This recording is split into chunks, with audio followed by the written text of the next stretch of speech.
तथागत को पहला विहार दान मिला राजगृह में। उसके बाद में ये पेंटिंग सामने है, ये बड़ा ही प्रसिद्ध है श्रावस्ती का सेठ अनाथ पिंडिक। हालांकि उसका नाम तो सुदत्त था, लेकिन भूखे प्यासों को, अनाथों को वो पिंड दान, इनकी पिंड का मतलब है भोजन, वो भोजन दान देता था। इसकी वजह से जो है उसका नाम अनाथ पिंडिक पड़ गया था। उसने जब अपने रिश्तेदार के पास मिलने के लिए राजगीर जाता है, वहाँ वो अपने रिश्तेदारों को देखता है कि वो दूसरे उसके बहनों वगैरह हैं, साले वगैरह, तो उसमें उनको तैयारी में लगे हुए थे। तो कहते हम जब आते थे तो हमारा बहुत सम्मान करते थे, क्या चक्कर है आज तो मैं तब हमें मेरे ऊपर ध्यान नहीं दे रहा है, मतलब इग्नोर सा कर रहा है, क्या वजह हो सकती है, तो क्या कोई आवा विवाह है? तो वो कहते हैं आवा विवाह तो नहीं है ना, राजा बिम्बिसार मेरे यहाँ आने वाले हैं, तथागत समक्ष बुद्ध को भोजन पर निमंत्रण दिया हुआ है, इसलिए वो आने वाले। तो कहते बुद्ध कह रहे हो? हाँ बुद्ध कह रहे हैं। ऐसे 3 बार पूछता है। बुद्ध का शब्द सुनना ही दुर्लभ होता है। तो वो फिर उस रात में कहता मिलना चाहते, तो अब तो लेट हो गए, सुबह मिलने जाना। बड़े सुबह मिलने चला जाता है तथागत को। वो तथागत वहाँ उपदेश देते हैं उसको, और मिलने जो हालांकि मिलने घटना बड़ी वैसी है, बड़ी विस्तार से आती है आगे, आप इतना ही समझ लो कि तथागत को सुबह बहुत जल्दी तड़के मिलने चला जाता है। मिल करके उनका उपदेश सुनता तो सोतापन हो जाता है। फिर तथागत को फिर श्रद्धा से भोजन दान भी देता है। तो तथागत तो अधिक समझते तो अतिथि है, लेकिन फिर भी अवसर अपने रिश्तेदार के भोजन दान के बाद में खुद भी भोजन दान जो है ना वो देता है। और उसके बाद में फिर तथागत भोजन खिलाने के बाद में फिर तथागत से कहता है बनते श्रावस्ती बहुत बड़ी नगरी है, वहाँ बहुत से लोग रहते हैं, तो आप अगर वहाँ आएँ तो वहाँ लोगों को उपदेश करेंगे, निश्चित रूप से बड़ा कल्याण होगा। बुद्ध वचनों में आता है कि उन दिनों श्रावस्ती सबसे बड़ा नगर था। हो सकता है दुनिया में आज भी इतना बड़ा कोई नगर ना हो। 7 करोड़ की जनसंख्या उन दिनों श्रावस्ती बताई गई है। सुनने में अजीब सी लगती है, लेकिन ये ऐसा बुद्ध वचनों में आता है कि 7 करोड़ जनसंख्या थी और लगभग 6 करोड़ लोग बुद्ध को सीधे बुद्ध को मानने वाले लोग थे। मेजॉरिटी में लोग बुद्ध को मानने वाले थे। वहाँ से धर्म का बड़ा प्रसार हुआ। 2/3 त्रिपिटक तथागत का श्रावस्ती का उपदेश दिया हुआ है। तो इस तरह से ये जब तथागत को मना लेता, फिर सोचता कैसे हम कहाँ जाएं, मतलब घर लौट के आता श्रावस्ती में, तो कैसे हम उनको मतलब कहाँ रखें, किस जगह वो तथागत रहेंगे, क्योंकि बहुत बस्ती से दूर होंगे तो लोग नहीं जा पाएंगे, नज़दीक होंगे तो शोर शराबा होगा। तथागत तो एकांत प्रिय होते हैं और इस तरह से भीड़ भाड़ पसंद नहीं करते हैं। तो श्रावस्ती नगर जब ढूंढने निकलता है कहाँ कौन सी जगह अच्छी होनी चाहिए, तो जेठ राजकुमार का उसको बगीचा मिल जाता है कि वहाँ तथागत रह सकते हैं, ना बहुत दूर है ना बहुत नज़दीक है। लेकिन जेठ राजकुमार क्योंकि राजकुमार है तो वो तो बगीचा क्यों बेचना चाहेगा, पर फिर भी ये जो है ना जिद करता है कि मैं जाकर बगीचा लेना ऐसे कहता है। तो कोटि संथार कह देता है।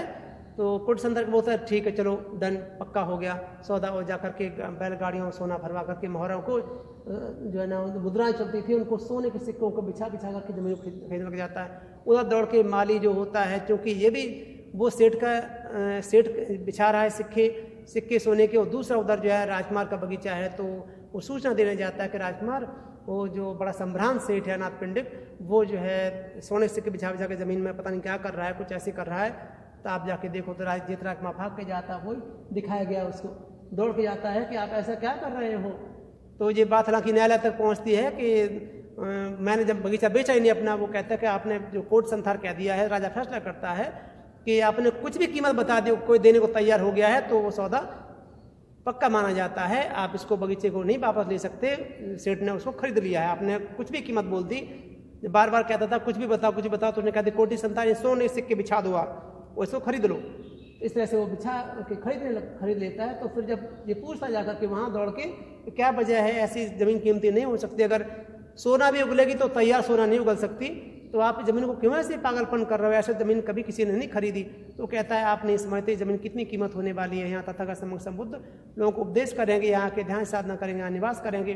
तो कहता है अगर इतने पवित्र काम है तो इस कार्य को पूरा करने में मुझे पुण्य मिल जाए, तो बचा हुआ हिस्सा जो भी है, जो कुछ रह जाता है हिस्सा पेड़ पौधों का या वैसा भी थोड़ा सा, तो कहता है उन हिस्से को मैं अपनी तरफ से दान करता हूँ। तो अनाथ पिंडक भी धर्मवान व्यक्ति है, धर्म का फल पाया, उसने श्रोतापन हो गए थे वो, इसलिए उन्होंने जेतवन ही नाम रख दिया। जेत राजकुमार का वन था तो जेतवन ही कहलाने लगा वो।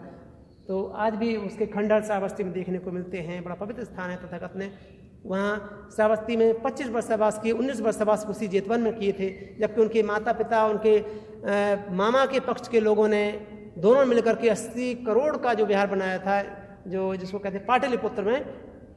तथागत वहाँ 1 वर्ष वास करने गए, 1-2 वर्ष वास किए, जबकि यहाँ अनाथपिंडक सेठ की श्रद्धा की ध्यान में रखते हुए, पब्लिक को, जनता को ध्यान में रखते हुए तथागत ने यहाँ 19 वर्ष सभा से जेतवन में किए थे। तो ये वो विहार है जहाँ तथागत ने 2/3 उपदेश दिया है बुद्ध वचनों का। तो ये अनाथपिंडक द्वारा दिया हुआ विहार कहलाता है।